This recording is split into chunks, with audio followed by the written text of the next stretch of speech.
Hi everyone, I'm Bill Holcomb and welcome to another watercolor tutorial. Today we are off to Chile to paint this simple but picturesque landscape. As usual, sketches are available to download and the materials list can be found in the description. For the mixing of colors, we have some Cobalt Blue going on and a very weak version down at the bottom there with lots of water. And then I've got some stronger version, and then at the bottom there, I've got Cobalt Blue with Scarlet Lake. Start with your mop brush, something like a size 20, whatever you have as a mop brush. Only a very small piece of paper.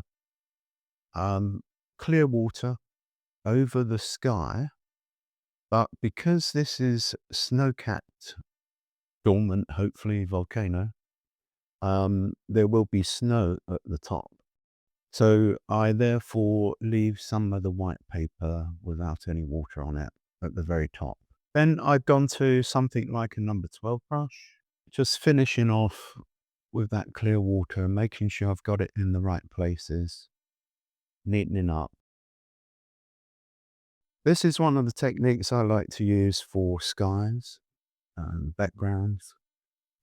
If you lay down water first, rather than going straight into the pigment, you've more chance of an even wash and a wet in wet situation. The sky is non-competing because there's so much detail in this painting. So we don't need a complicated sky. And you can see I do go over certain areas, even the water there, because that will be an intense blue later. So we can go over that. I just come up to the pencil line of the various buildings and some of those treetops there near the church spire. The other tree to the left, you can go over that a little way. It doesn't matter because that's going to be much darker later. Okay, so now we go into a little bit more intense blue for the sky. But once again, quite nondescript, nothing special, quite mellow, not competing. And mop up your edges to avoid creep back and then use your hairdryer. Then we go into a fairly light blue to start with a number 12 brush or whatever you have. If it's 10 or 8, it doesn't matter. Just letting you know what I use. And don't forget that brush sizes will vary tremendously from one make to another. At this stage, you will see that I bring the paint up and into what will be that snow-capped area, but in streaks, in strands, so that it mimics the snow on the top. This is then added to with a deeper version of the blue.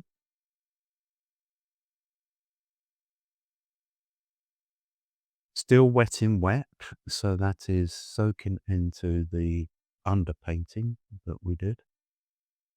And once again, being careful to bring that up into what is the snow-capped area as strands.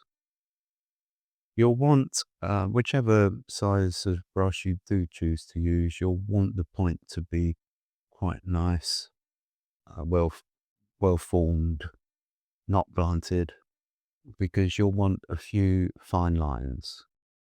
I would mention always have to the side a spare piece of paper for practicing, testing your color mixins, etc., before committing to your artwork. And also have tissue to hand so that you can blot or you can take off excess pigment off your brush, etc., or if it's too loaded with water. So always useful to have those to hand.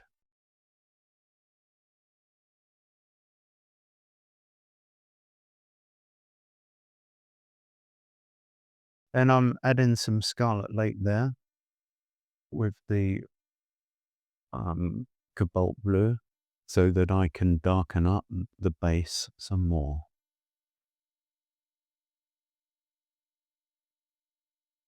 Still working wet in wet. One of the beauties of this paper is that it will allow you to do lots of wet in wet washes. It's very robust. It will stand up to it, especially the 300-pound rough that we're using today. But the 140-pound as well takes quite a bit of punishment, so I do recommend Archers. Sometimes I use Fabriano Artistico, and more recently I've been demonstrating Bohong paper. It's important that they're cotton and acid-free and sized to control the absorbency of the pigment into the paper. That is giving yourself a best chance of achieving success. That will be dried off with a hairdryer, and as always, you will see that it dries lighter still. But we got some nice variation going on there. Now doing a little bit of lifting there, clear water, tissue, because there's a distant headland there, and we want it reasonably faint, just indicated. Then the more distant areas, we can start blocking in. First of all, following the same type of process, a lighter version of the blue. You can resort to a smaller brush here, maybe something like the number 8, whatever you have to hand. And once again, wet in wet going on. Drop in the darker version as you go along, let it fuse in.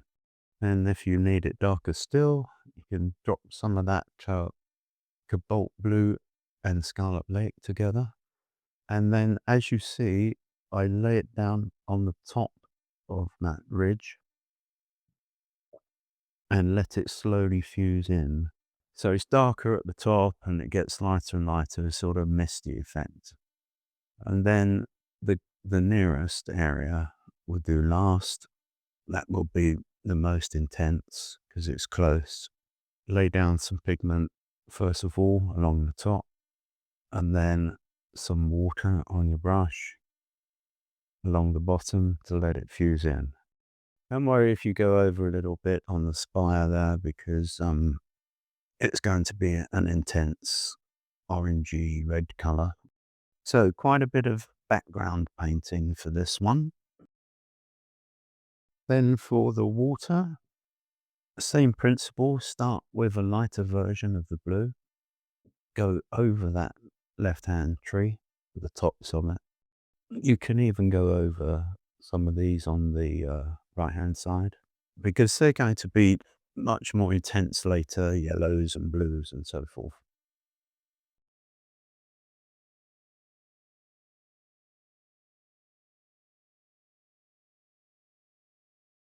Then we got that quite strong mixture. You can have Winsor Blue, maybe added some Cobalt Blue if you wish. Quite intense. And see where the distance there in the middle of the painting, that water meets the base of the volcano. I purposely left a light area. On the right hand side, once again, it doesn't matter if you go over the tops of those trees or most of those trees.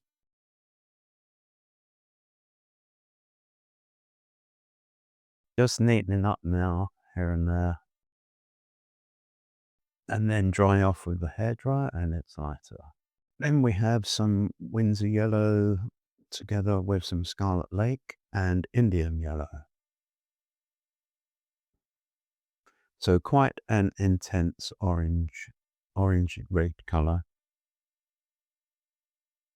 Some Scarlet Lake separately in the well next to it.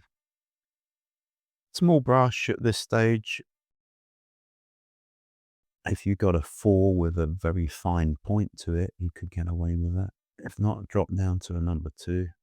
Then we do the spire. We start with the light version and then darken up, make it more intense. Almost halfway through this tutorial now. And so we have a variety of buildings there, which really helps the painting, makes it much more interesting, a lot going on. and the opportunity for adding lots of nice color variations. Now, because I've done all the wet in wet work, really, the vast expanse areas of wet in wet, in theory, I could, for ease, be twisting this paper around to be able to get access easier to certain lines, etc. But for the purpose of the tutorial, I keep it in one place, tape down just at the bottom so it doesn't move. But for you at home, when you're painting at home in your studio, you can have that paper loose and twist it around as you desire to help you get more easy access to certain areas when you're painting. So build those up, start off light, get darker, and on the shadow area, it's darker still, as you can see. This is just a gradual process of building up. But if you have some degree of difficulty at this stage with drawing accurately, do remember that as a subscriber, you can download sketches to help you. And then there are various ways you can transfer that to the surface of the paper that you're painting on, whether that be light boxes or whether that be overhead cameras. So mix up a yellow and then a light green and a much darker green. So we got Winsor yellow going on, Winsor blue. I'm going to add a little bit of light red to that one at the bottom there to make that more intense. When you add red to your green color, it turns it more an olive finish color. It's useful to know for future reference. So blocking in that greenery, once again, starting with the light. Thankfully, there's quite a bit of greenery around here, so it nicely divides the various buildings, makes it much more interesting.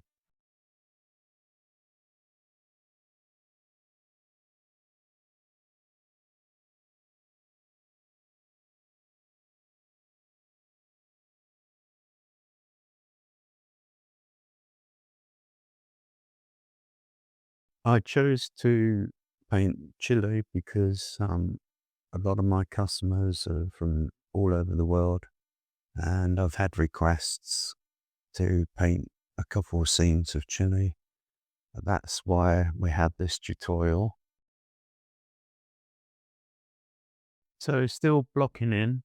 This stage for the greenery is basically underpainting. And as we know, in transparent watercolor, we paint from the light to dark. So our light colors first. And when we paint the darker colors on top, we won't want to obliterate all the light color. We'll want some of that showing through here and there. See, there I have some tissue to hand so that I can take off any excess from the brush. And here I'm using the scraping technique on the left-hand large tree. That tree does exist, and it fortuitously happens to be a nice block at that part of the painting. It helps push you back into the painting. If that wasn't there and there's something quite small there, more chance that the eye leaves the painting.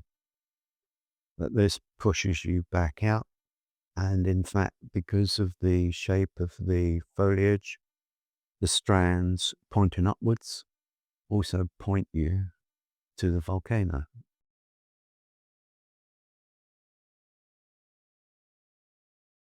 And you can see once we dried that off with the hairdryer, the snow cap at the volcano has worked quite well. And that's the white of the paper, the English style of painting transparent watercolors. And all around those buildings, same again, white of the paper, where we have done negative painting, painting around to leave the white of the paper.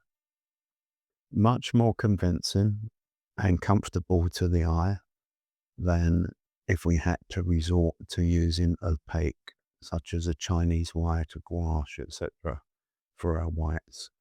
There are exceptions, and I will make those exceptions very occasionally, but they're rare. As much as possible, try to discipline yourself to use the white of the paper. It's much better. So now it's just a case of gradually strengthening up, having completed the light area. We're now darkening, and you've got those various intensities of green, some middle area, some much darker, etc. And very much using this scraping technique, side of the brush scraping technique, much more easy to achieve with this paper, the Arches rough paper. You will see in my tutorials that I also demonstrate one paper compared to another paper, have them side by side. You can look them up, and I would recommend those to you because I give tips about the different types of paper, what they're best for, different makes, what you can achieve quite easily in one paper compared to another paper. Maybe it just needs a little bit more effort in the other paper, etc., etc. Also, you will see that there's nothing wrong in sometimes lightening later, where there are little gaps that I can increase the intensity of light. I can do so, as you saw with the Winsor yellow being dropped in there. Also, have to hand some tissue for laying down where you've painted so you don't smudge. And as long as you don't press too hard with the palm of your hand, then you won't be lifting the pigment, not to any degree at least, so it won't spoil things. Quite a long way through this tutorial now, just a few minutes to go, which will be basically finishing off the various trees around the properties and also making sure that I've got all the shadows correctly painted in, because I can see there's a few more to be added yet, and if any other buildings need more color, etc. So I progressed rapidly because video would take a very long time if we showed every single tree being painted, but you understand the principles that I've demonstrated for you. And so we've jumped forward and now just finishing off.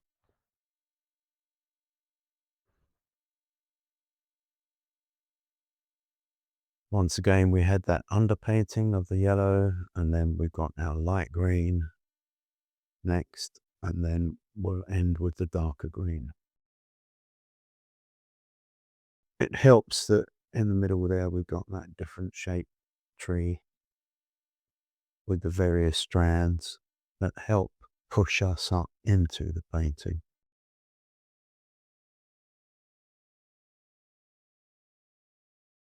Just 2 minutes to go for this one.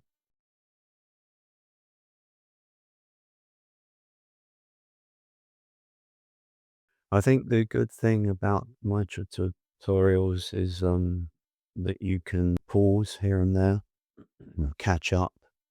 It might be that you need to quickly mix up some paints, and if the video's still running, you could pause it to catch up. And by showing them on screen, you can see the intensity of the various mixtures. It's one thing to describe them, but to see them as well, I think people have found extremely useful. Neatening up, making sure that I have the correct intensity on the various trees and bushes around the buildings. And here we do have the finished painting. I hope you have a go at this one. I think you can learn a great deal from it. Thanks for watching, and I'll see you next time.